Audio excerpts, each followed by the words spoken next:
GK দিশা YouTube চ্যানেলের পক্ষ থেকে সকলকে আবারও স্বাগত জানাই। আজকে আমরা ফুড এসআইয়ের জন্য স্পেশাল জিকে ক্লাসের আয়োজন করেছি এবং এখানে আমরা প্র্যাকটিস সেট 2 আলোচনা করব। এর আগের ভিডিওতে কিন্তু আমরা প্র্যাকটিসের 1 আলোচনা করে দিয়েছি। সামনে যেহেতু ফুডের এসআই পরীক্ষা, একদম শেষ মুহূর্তের প্রস্তুতির জন্য তোমরা যারা ফুডের এসআইয়ের জন্য পরীক্ষা দেবে তারা কিন্তু অবশ্যই এই ভিডিওটি একবার দেখে নিতে পারো। যে সমস্ত কোশ্চেন আসার সম্ভাবনা খুব বেশি ফুডের এসআই, যেহেতু ফুডের এসআই পরীক্ষাতে 50টি জিকে থাকবে, সেহেতু জিকে কিন্তু খুব গুরুত্বপূর্ণ ফুডের এসআই পরীক্ষার জন্য, অঙ্কের মতোই। তাই ফুডের এসআইয়ের জন্য এই 50 নম্বর জিকেও কিন্তু স্কোর বাড়ানোর জন্য একটা ভালো জায়গা। আমি বলবো যে যারা ফুডের এসআই পরীক্ষা দিতে যাবে তারা কিন্তু অবশ্যই এই ভিডিওটি একবার দেখে যেতে পারো। যদি এখান থেকে কমন আসে তাহলে কিন্তু তোমাদেরই সুবিধা হবে। আর যারা কন্টিনিউ খুব পড়াশোনা করছো তাদেরও কিন্তু একটা প্র্যাকটিস হয়ে যাবে এই জিকেটা একবার দেখে নিলে ভিডিওটা। ঠিক আছে, চলো দেখে নিই আজকের ভিডিওর যে 20টি কোশ্চেন আলোচনা করব, সেই 20টি কোশ্চেন দেখে নিই। প্রথম যে কোশ্চেন ছিল, প্রথম কোশ্চেনটি ছিল লোকসভার 2টি অধিবেশনের মধ্যে সময়ের ব্যবধান সর্বোচ্চ কত হতে পারে। আমরা কিন্তু প্রত্যেকটা সাবজেক্ট টাচ করে করে কিন্তু আমরা কোশ্চেন, এখানে কোনো কপি পেস্ট কোশ্চেন নেই, এখানে কিন্তু প্রত্যেকটা কোশ্চেন কিন্তু আমরা একদম পরীক্ষা ওয়াইজ তৈরি করেছি। ঠিক আছে, একদম সাবজেক্ট ওয়াইজ। লোকসভার 2টি অধিবেশনের মধ্যে সময়ের ব্যবধান সর্বোচ্চ কত হতে পারে। দেখে নিই অপশানগুলো। 7 মাস, 5 মাস, 6 মাস, 3 মাস। উত্তর হয়ে যাবে অপশান সি, 6 মাস। লোকসভার 2টি অধিবেশনের মধ্যে সময়ের ব্যবধান থাকে কত? 6 মাস। পরের কোশ্চেন দিয়ে গিয়েছিল, পরের কোশ্চেন আমারটা ইতিহাস থেকে কোশ্চেন আছে। সত্যবিলোপ নীতি প্রবর্তন করেন কে? প্রতিটা কোশ্চেন কিন্তু হাইলাইট কোশ্চেন এবং গুরুত্বপূর্ণ কোশ্চেন। সত্যবিলোপ নীতি প্রবর্তন করেন কে? Lord Hardinge, Lord Hastings, Lord Cornwallis, Lord Dalhousie. উত্তর হয়ে যাবে অপশান ডি, লর্ড ডালহৌসি। পরের কোশ্চেন দেখে কী ছিল? পরের কোশ্চেন হচ্ছে বিহারে প্রথম নীল বিদ্রোহ সংগঠিত হয়েছিল কোথায়? ঠিক আছে, বিহারে প্রথম নীল বিদ্রোহ সংগঠিত হয়েছিল কোথায়? কিন্তু আমরা জানি যে বাংলায় যে নীল বিদ্রোহ হয়েছিল, ঠিক আছে, চৌরিচৌরা গ্রামে, ওটা কিন্তু আলাদা। বিহারে প্রথম নীল বিদ্রোহ সংগঠিত হয়েছিল কোথায়? দেখে নিই অপশানগুলো। চম্পারণে, পাটনায়, ভাগলপুরে এবং ছাপড়ায়। উত্তর হয়ে যাবে অপশান এ, চম্পারণে। বিহারের চম্পারণে প্রথম নীল বিদ্রোহ সংগঠিত হয়েছিল, সেটা কোথায়? বিহারে। ঠিক আছে। সৌরজগতের কোন গ্রহের আকর্ষণ ক্ষমতা সব থেকে বেশি? এটা একটা ভূগোলের কোশ্চেন। সৌরজগতের কোন গ্রহের আকর্ষণ ক্ষমতা সব থেকে বেশি? উত্তর দেখে নিই অপশান। প্লুটো, শনি, পৃথিবী এবং বৃহস্পতি।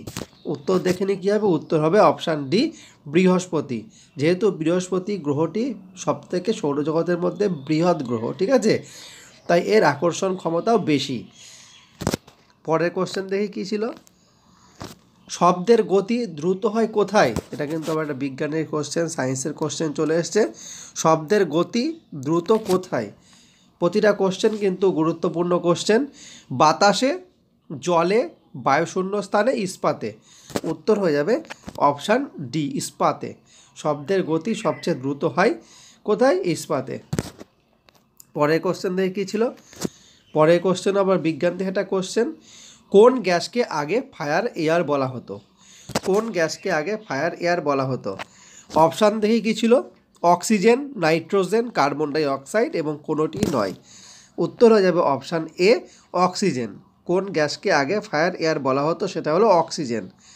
পরের কোশ্চেন দেখি কী ছিল? পরের কোশ্চেন ছিল মধুতে সর্বাধিক পরিমাণে থাকে কোনটি? ঠিক আছে, মধুতে সর্বাধিক পরিমাণে কোনটি থাকে? অপশান হচ্ছে জল, গ্লুকোজ, সুক্রোজ, ভিটামিন পি। উত্তরটা দেখে নিই কী ছিল? উত্তর হবে সি, সুক্রোজ। মধুতে সর্বাধিক পরিমাণে কোনটা যেটা থাকে সেটা হলো সুক্রোজ থাকে। ঠিক আছে। পরের কোশ্চেন দেখি, 8 নম্বর কোশ্চেন। এটা কিন্তু খেলা থেকে একটা কোশ্চেন। এই ধরনের কোশ্চেন তোমরা কিন্তু পড়বে এবং এই ধরনের আর যা যা কোশ্চেন আছে সেগুলো কিন্তু পড়ে নেবে। বেসবল দলে কতজন খেলোয়াড় থাকে, বাকি তো এরকম আরও খেলা আছে, সেই খেলাতে কতজন কি প্লেয়ার থাকে সেটা তোমরা দেখে নেবে একবার। অনেক সময় এরকম কোশ্চেন চলে আসে, বেসবল দলে কতজন খেলোয়াড় থাকে। অপশান দেখি 7, 11, 13, 9। উত্তর হবে অপশান ডি 9।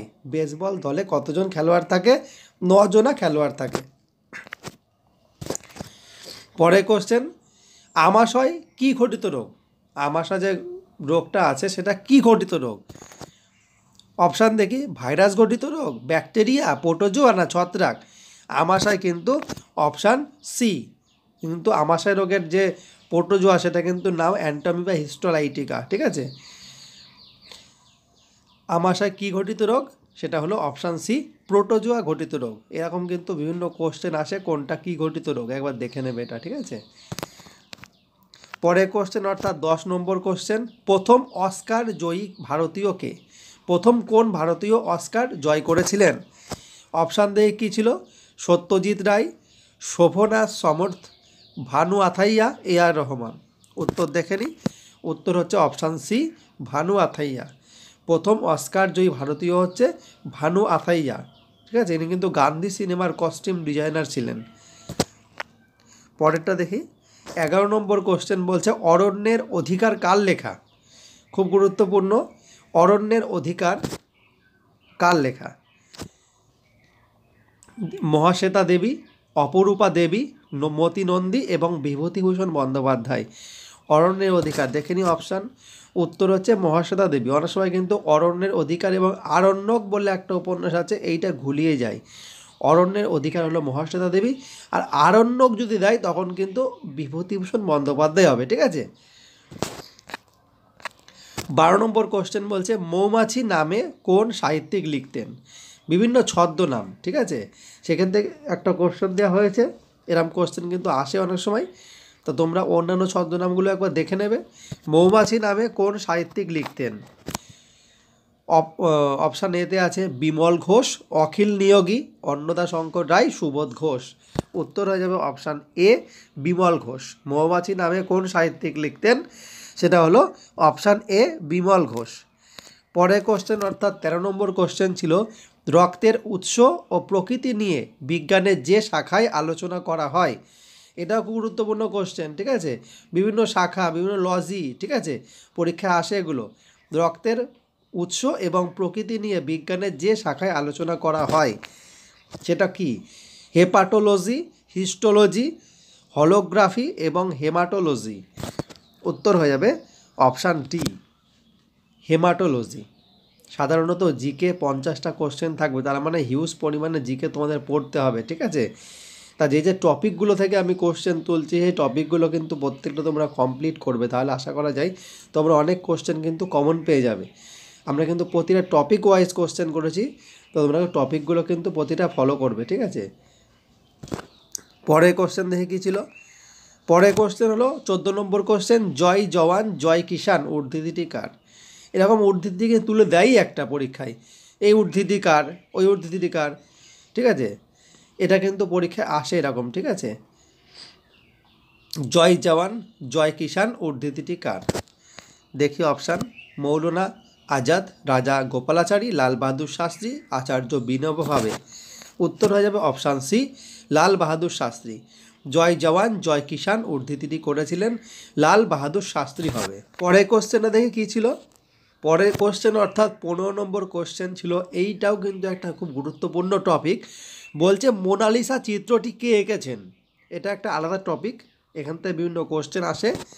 দেখে নিই অপশানগুলো, Leonardo da Vinci, Pablo Picasso, Michael Angelo এবং বত্তিচেলি। এই যে 4 জন নাম আছে, প্রত্যেকে কিন্তু ছবি আঁকেন কিন্তু খুব সুন্দর। তা এদের কিন্তু বিভিন্ন আঁকা ছবি কিন্তু পরীক্ষায় আসে, ঠিক আছে। প্যাবলো পিকাসো, মাইকেল অ্যাঞ্জেলো, খুব গুরুত্বপূর্ণ নাম এগুলো। তোমরা কিন্তু দেখে নেবে এরা কি ছবি এঁকেছে, পরীক্ষায় আসতে পারে। তাই উত্তর হয়ে যাবে এটা অপশান এ, মোনালিসা চিত্রটি এঁকেছেন লিওনার্দো দা ভিঞ্চি। পরেরটা দেখি, 16 নম্বর বলছে অমর্ত্য সেন কোন সালে নোবেল পুরস্কার পান? খুব এটাও গুরুত্বপূর্ণ কোশ্চেন। অমর্ত্য সেন কোন সালে নোবেল পুরস্কার পান? দেখে নিই অপশানগুলো। 1996, 1992, 1998 এবং 2000 সাল। উত্তর হয়ে যাবে 1998 সালে অমর্ত্য সেন নোবেল পুরস্কার পেয়েছিল। কিসে পেয়েছিল? এটাও পরীক্ষায় আসে, অর্থনীতিতে। ঠিক আছে, অর্থনীতিতে তার অবদানের জন্য তিনি কিন্তু এই নোবেল পুরস্কার পেয়েছিলেন। এবং ঠিক তার পরের বছরই কিন্তু তিনি ভারতরত্ন পুরস্কার পেয়েছিলেন। ঠিক আছে, পরীক্ষায় আসতে পারে। পরের কোশ্চেন দেখি, অর্থাৎ 17 নম্বর কোশ্চেন কী ছিল? রাশিয়ার জাতীয় প্রতীক কোনটি? এটাও আলাদা টপিক একটা। রাশিয়ার জাতীয় প্রতীক কোনটি? দেখে নিই। 2 মাথা যুক্ত ঈগল, অশোক চক্র, স্বর্ণদণ্ড এবং ম্যাপল পাতা।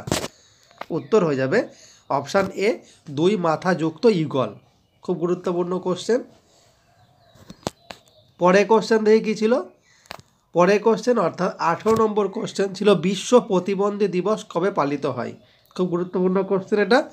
এটা একবার, এই যত ধরনের দিবস আছে কিন্তু এটা দেখে নেবে, পরীক্ষা, এই পরীক্ষার জন্য খুব ইম্পর্টেন্ট আসেই এরকম একটা কোশ্চেন। আর বিশ্ব পরিবেশ দিবসটা কিন্তু দেখবে পরিবেশ সম্পর্কিত একটা কোশ্চেন দিতে পারে। ঠিক আছে, দেয় প্রতিবারই। দেখে নিই অপশানগুলো কী ছিল। 31শে মে, 21শে সেপ্টেম্বর, 26শে জুন এবং 3রা ডিসেম্বর। উত্তর হয়ে যাবে অপশান ডি। উত্তর হয়ে যাবে অপশান ডি। ঠিক আছে, পরের কোশ্চেন দেখে কী ছিল? পরের কোশ্চেন ছিল বিখ্যাত জাহাজ টাইটানিক কোন দেশের তৈরি? বিখ্যাত জাহাজ টাইটানিক সবাই শুনেছ, সবথেকে বড় জাহাজ ছিল টাইটানিক, যেটা জাহাজের সমুদ্রে ডুবে গেছিলো। যেটা বিখ্যাত জাহাজ টাইটানিক কোন দেশের তৈরি? এটা কোন দেশ তৈরি করেছিল? অপশান দেখি, জার্মানি, আমেরিকা, ব্রিটেন এবং রাশিয়া। উত্তর কী হবে দেখি? উত্তর হবে অপশান সি, ব্রিটেন। ব্রিটেন তৈরি করেছিল টাইটানিক। পরের কোশ্চেন দেখি। পরের কোশ্চেন অর্থাৎ 20 নম্বর কোশ্চেন, যেটা আমাদের প্র্যাকটিস সেটে আছে শেষ কোশ্চেন। তোমাদের কাছে অনুরোধ করব ভিডিওটি তোমরা শেষ পর্যন্ত দেখো, আশা করি ভালো লাগবে। আর এই ধরনের ভিডিও তোমাদের জন্য আমি পরপর দিতে থাকবো। আজকের শেষ কোশ্চেন দেখি, 20 নম্বর কোশ্চেনটা কী ছিল? বলছে বাঘ সংরক্ষণের জন্য ভারতে ব্যাঘ্র প্রকল্প কবে চালু হয়? প্রতিটা কোশ্চেনই কিন্তু সম্পূর্ণ বাছাই করা কোশ্চেন। ঠিক আছে, বাঘ সংরক্ষণের জন্য ভারতে ব্যাঘ্র প্রকল্প কবে চালু হয়? দেখে নিই। 1927, 1986, 1973 এবং 1970। ঠিক আছে, অপশানগুলো দেখে নিলাম, উত্তরটা দেখে নিই কী হবে। উত্তর হবে অপশান সি, 1973 সালে বাঘ সংরক্ষণের জন্য ভারতে ব্যাঘ্র প্রকল্প চালু হয়। আর বাঘকে কিন্তু জাতীয় পশুর মর্যাদা দেওয়া হয় ঠিক তার আগের বছর 1972 সালে। ঠিক আছে,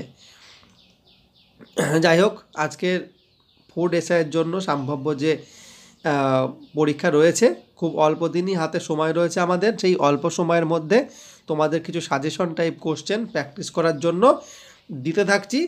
তোমরা আমাদের ইউটিউব চ্যানেল জিকে দেশার সঙ্গে থাকো, এরকমই তোমরা কিন্তু ভিডিও পেতে থাকবে। এবং যারা কলকাতা পুলিশ এবং রাজ্য পুলিশের জন্য যারা প্রস্তুতি নেবে তাদের জন্য কিন্তু আমরা প্র্যাকটিস সেট রেডি করছি। তোমরা কিন্তু পরপর প্র্যাকটিস সেট পেতে থাকবে এবং অন্যান্য বিষয়ের ওপর কিন্তু ক্লাস পেতে থাকবে। এবং আরও অন্যান্য যে পরীক্ষা আছে সব কিছুর জন্যই আমাদের ইউটিউব চ্যানেলে ভিডিও দেওয়া আছে এবং আমরা পরপর দিতে থাকবো তোমাদের হেল্পের জন্য। ঠিক আছে, আজকের ভিডিওটি এখানে সমাপ্ত হলো। ধন্যবাদ সবাইকে ভিডিওটি দেখার জন্য।